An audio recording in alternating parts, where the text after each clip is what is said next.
I attended my sister's baby shower and gave her a handmade photo album, made with love. But she took one look, sneered, and tossed it into the trash. Ew, handmade? So tacky. Like my baby needs that, my mother shrugged. Honestly, couldn't you get her something decent? Laughter filled the room as I slowly stood up. My sister had no idea what was inside that album. Mary Wilson's apartment in a quiet, upscale Boston neighborhood spoke volumes about her talent as an interior designer. The space, where vintage and contemporary designs harmonized beautifully, reflected her impeccable taste down to the smallest detail. In the 5 years since launching Wilson Interior Design, Mary had become one of the most sought-after designers in the area. She had earned the trust of young professionals in particular, and clients seeking her distinctive style were never in short supply. Behind the success, however, Mary carried a private pain. It centered around her relationship with her family, especially the complicated sisterly bond with Deborah. When her phone rang displaying Mom on the screen, Mary hesitated momentarily before taking a deep breath and answering. Finally, you pick up. Carol's voice carried its usual impatience. Did you receive the invitation to Deborah's baby shower? Yes, it arrived yesterday. Mary gazed at the pale pink invitation sitting on her windowsill. Of course I'm planning to attend, that's good. Deborah was worried you might not come. Mary smiled wryly. Rather than worry, Deborah had probably hoped she wouldn't attend. Their relationship had been complicated since childhood, and the divide had deepened since their father's sudden death from a heart attack. What gift are you thinking of giving? Carol's question carried its customary testing tone. I haven't decided yet. My goodness, it's less than 2 weeks away. Deborah and Richard have nearly finished preparing the nursery. Carol's words contained an implicit comparison. Richard is so generous. He brought in a special designer from New York to create the most luxurious baby room you can imagine. Mary listened in silence. Deborah's husband, Richard Kennedy, was a young executive at a rapidly growing real estate development company on the East Coast. Their wedding had been the talk of local society and featured in magazines. Mary, meanwhile, remained single and focused on her career, something that clearly disappointed her mother. By the way, Deborah mentioned seeing photos of that new hotel lobby you designed. It was interesting. Carol's words carried a subtle sarcasm. That was the modern style my client wanted, Mom. It was very well received, Mary replied calmly. I suppose young people's tastes are changing, Carol said. But classic beauty has timeless value. Oh, and have you heard about the lakeside cottage Deborah's been dreaming of? Richard is looking for one as a surprise. They want to spend summers there after the baby arrives. Mary's heart skipped a beat. A lakeside cottage. It had been Deborah's dream since childhood. Her sister always cherished those summer memories of swimming in the lake together. He hasn't bought one yet? They can't seem to find the right property. But I'm sure they will soon. Richard gives Deborah everything she wants. After ending the call, Mary went to her desk and pulled out a file labeled Beechwood Lake Property. These were the documents for a lakeside cottage she had secretly purchased last year. Mary had cut into her apartment down payment funds and taken out a loan to buy it, an investment that jeopardized her own financial security. She hadn't bought the cottage for herself, it was meant to be the ultimate gift for Deborah. Over the years, Mary had made various attempts to repair their relationship, but Deborah's jealousy and competitiveness had stood in the way. As a child, Deborah had deliberately broken Mary's favorite dolls and minimized her achievements at school. Their mother Carol had consistently taken Deborah's side, urging Mary to give in as the older sister. Initially, Mary had intended to give the cottage to Deborah directly.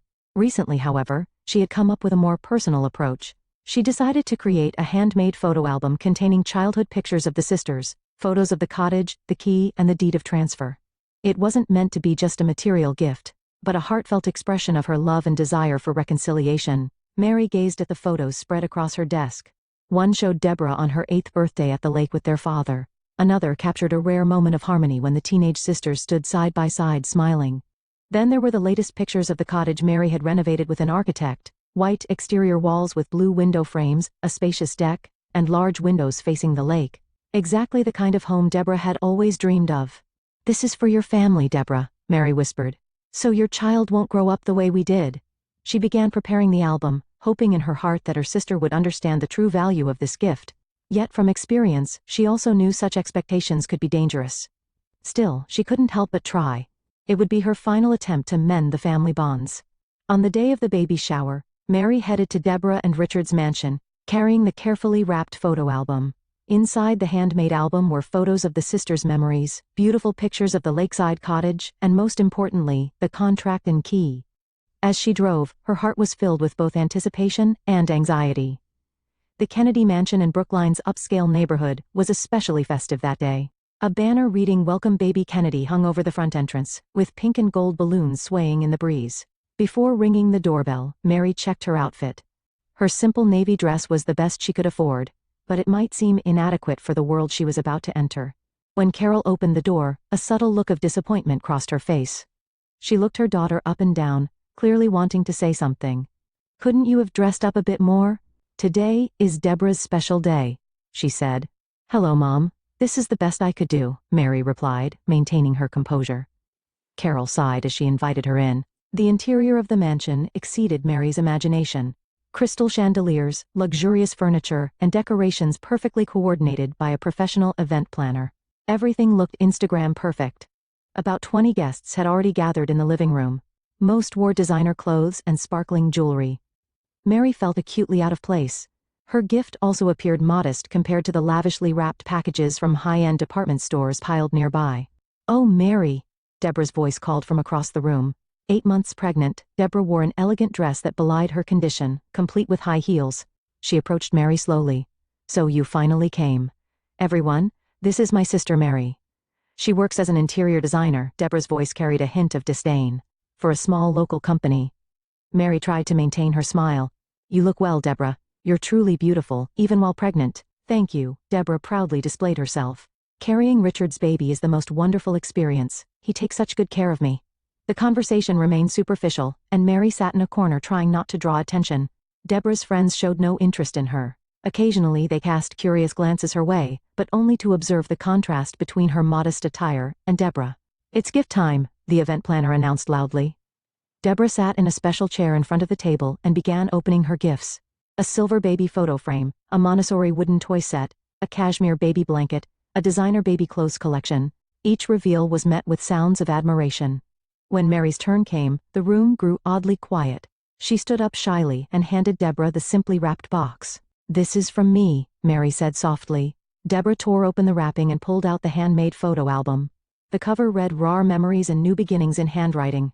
Deborah held the album, frowning just at the cover. "Handmade?" Deborah laughed through her nose. "So tacky. The baby doesn't need something like this." Then, without opening the album, she tossed it toward a wastebasket that had been placed aside. The album hit the edge of the bin and fell to the floor. After a moment of silence, several guests began to snicker.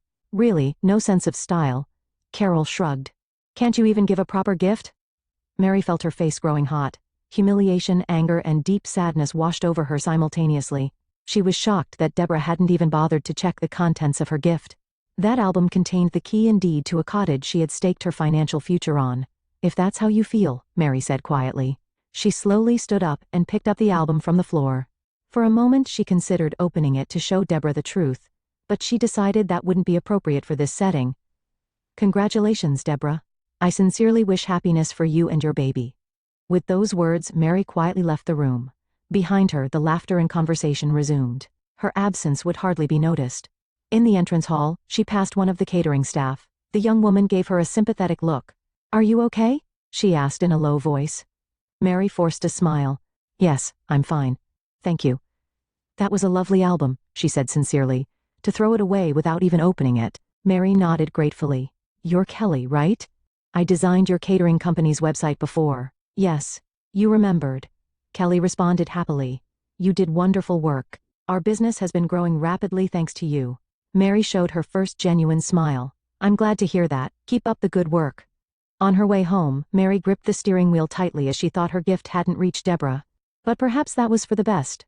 Maybe this cottage should become a new beginning for Mary herself. Arriving home, Mary quietly placed the album on her table.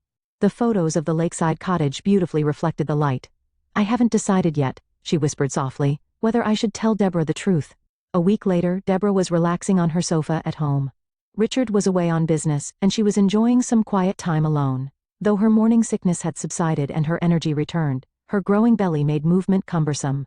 The doorbell rang, and Deborah checked the monitor curiously. A young woman she didn't recognize stood there holding a small box. "Yes. Who is it?" Deborah asked through the intercom. "Express delivery. I have a package from Ms. Mary Wilson." Deborah was surprised. A package from Mary? She hadn't contacted her sister since the baby shower.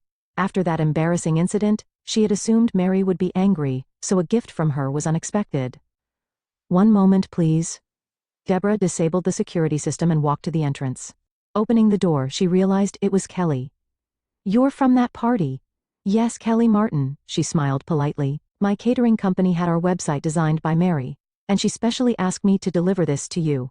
Deborah accepted the box with confusion. It wasn't very heavy, just slightly larger than the handmade album from the baby shower. A message from Mary. Kelly handed her a small card. "Take care." After Kelly left, Deborah returned to the living room with the box. The card had only "It to Deborah, for the beginning of your new life" written in her sister's handwriting. Deborah opened the box with a twinge of guilt. Inside was that same photo album she had discarded at the shower. Deborah frowned. Was this Mary's way of making her feel bad? For a moment she considered throwing it away again, but something held her back. I might as well look at it. Reluctantly, Deborah opened the album. The first page read Mar Memories and featured childhood photos of the sisters. Deborah felt nostalgic as she turned the pages. Family photos when their father was still alive, pictures from writing lessons they took together, teenage birthday parties. The next page contained photos of Beechwood Lake they had visited as children. "This lake?" Deborah whispered. She remembered the happy summer memories from childhood. She recalled how she'd always said, "When I grow up, I want a house by the lake," and how often she'd mentioned it to Richard. Turning the page, she suddenly saw photos of a beautiful, unfamiliar lakeside cottage. White exterior walls with blue window frames, a spacious deck, and large windows facing the lake. It was exactly the kind of house she had dreamed of. The next page contained real estate purchase documents, and a key to the house. The contract clearly stated owner, Mary Wilson, but a handwritten note read, "To Deborah. The lake house you've always dreamed of. Congratulations on your new beginning." Deborah's hands began to tremble. Was this real? She checked the date on the contract. It was from last year. Mary had purchased this house a year ago, and she had tried to give it to her at the baby shower, in that album that Deborah had thrown away without even looking inside. The room seemed to spin. Deborah sank deep into the sofa, feeling her baby move. Tears welled up in her eyes. For years she had looked down on Mary, been jealous of her, and sometimes deliberately hurt her. And now, Mary had tried to fulfill her greatest dream. With shaking hands, Deborah picked up her phone and dialed her mother's number. "Mom, I did something terrible," she said through tears. "Deborah, what's wrong? Is the baby okay?" Carol's voice was filled with concern. "The baby's fine." "I was awful," Deborah stammered as she explained the album's contents and what had happened at the baby shower. On the other end of the line, Carol fell silent. "Mom?" Carol's voice was small. "I was awful too. We shouldn't have treated Mary that way." Mother and daughter shared a long silence over the phone. Both were reflecting on their attitudes toward Mary. "I need to call Mary," Deborah said urgently. "I need to apologize." She immediately dialed Mary's cell number, but the call went to voicemail. "Mary, it's me. I saw the album. Please call me back. Please." Deborah then called her sister's apartment, but there was no answer. Growing anxious, she contacted Richard. "Richard, something terrible has happened." She explained the situation. "Calm down, Deborah." Richard's voice was steady. "I'll try contacting Mary's office." An hour later, Richard called back. "Mary has taken a week's vacation. The people at her office don't know where she is." Deborah felt her chest tighten. She paced the room alone and opened the album again. On the last page, alongside interior photos of the lakeside cottage, was a handwritten message to Deborah. "I hope this cottage will be filled with happy memories for you, the baby, and Richard. May your child swim in the lake and grow up surrounded by nature, just like we did as children. With love, Mary." Deborah quietly cried as she read the message. Despite all the ways Deborah had hurt and antagonized her, Mary had always continued to love her. For years, Deborah had established her identity by playing the role of the wealthy sister to Mary's plain sister. But now, that dynamic had completely crumbled. Mary had always had the bigger heart. Over the next few days, Deborah desperately searched for Mary. Her apartment was vacant, and neighbors said she had gone on an extended trip. Her colleagues didn't know the details either. Deborah slipped letters under Mary's door and left messages every day. "Mary, I'm truly sorry. Please let me talk to you. I finally understand how much you've loved me all this time. Please contact me when you return." Some nights Deborah fell asleep clutching the album. Something was beginning to change within her. The jealousy and competitiveness she had harbored for years were transforming into deep regret and gratitude toward her sister. "Come back, Mary," Deborah whispered, gazing out the window. "Let me start over." Deborah's due date was drawing near. Her belly had grown large, making movement difficult, but she continued searching for Mary. Each time she visited Mary's apartment, she left a new letter. Sometimes she sat in front of the door for hours, hoping her sister might suddenly return. Any progress? Carol asked over the phone one day. Nothing, Deborah answered wearily. The people at her company won't say much, just that Mary is on leave for personal reasons. Poor thing must be deeply hurt. Carol's voice contained a guilt never heard before. We were truly awful. Carol was changing too. She had visited Mary's design company website and, for the first time, seriously looked at her daughter's work. There, Mary's tremendous talent and creativity were evident. Carol realized how one-sided her perspective had been. Mom, have you ever thought about how much we've hurt Mary over the years? Deborah gazed out the window. I've always tried to pull her down. Instead of celebrating her success, I was jealous and looked down on her. I'm just as guilty, Carol quietly admitted. Rather than recognizing her talent and efforts, I always compared her to you. Silence enveloped them both. But why would Mary still give such a wonderful gift? Deborah wondered. Perhaps that's what true love is, Carol said softly. Love without conditions. That weekend, Richard began contacting Mary's friends and colleagues to help Deborah. One day, he obtained important information from a client. There's a charity event Mary is scheduled to attend, Richard excitedly told Deborah. A gala dinner at the Boston Museum of Fine Arts next Saturday, supporting young artists. I have to go, Deborah said immediately. But your due date is only 2 weeks away, Richard said worriedly. I don't care, this might be my last chance. That night, Deborah called her mother. Mom, I found Mary. She'll be at the museum gala. I'm coming too, Carol said without hesitation. Saturday night, the Boston Museum of Fine Arts was elegantly adorned. It was an event bringing together notable figures from the art world, wealthy donors and young artists. Deborah entered the venue supporting her large belly, assisted by her mother and Richard. Can you see her? Deborah scanned the crowd. Then she spotted her across the room. Mary was wearing a sophisticated black dress, engaged in animated conversation with young artists. Her expression was bright and confident. Deborah hadn't noticed before, but her sister truly radiated beauty. There she is, Deborah said softly. The three slowly made their way toward Mary. Mary noticed them only when they were too close for her to retreat. Her expression froze. Mary, Deborah called with a trembling voice. For a moment, Mary seemed to have an impulse to flee. But there were many people around. She took a deep breath and regained her composure. Deborah, Mom, Richard, she said calmly. I didn't expect to see you here. Please let me talk to you, Deborah pleaded. This isn't the appropriate place. Mary looked around. My clients are here. Please, Mary, just 5 minutes. Mary considered briefly, then nodded slightly. In the lobby. The four left the event hall and moved to the quieter lobby. Mary stood with her arms crossed, taking a defensive posture. Deborah did something unexpected. She suddenly knelt before Mary. Mary was surprised and tried to support her, given her large belly. What are you doing? Stand up. I won't, Deborah said through tears. Mary, I've been the worst sister. I never appreciated your kindness and constantly hurt you. I saw the album. I understand everything about the lake house now. Such a wonderful gift, and I trampled on it. Mary's expression wavered. It was clear she was trying to hold back her own tears. Me too. Carol stepped forward. I was a terrible mother. I never properly valued your talent or efforts, always comparing you with Deborah. Now I see how special and talented you are. Mary stood speechless. Perhaps she had dreamed of this moment for years. But now that it was reality, she seemed unsure how to respond. Please give us another chance, Deborah begged. Let us start over as a family. After a long silence, Mary quietly said, I sold the cottage. The color drained from Deborah's face. You sold it? Yes, Mary said calmly. After you threw away the album like that, I thought it was for the best. Deborah looked devastated. Her guilt deepened.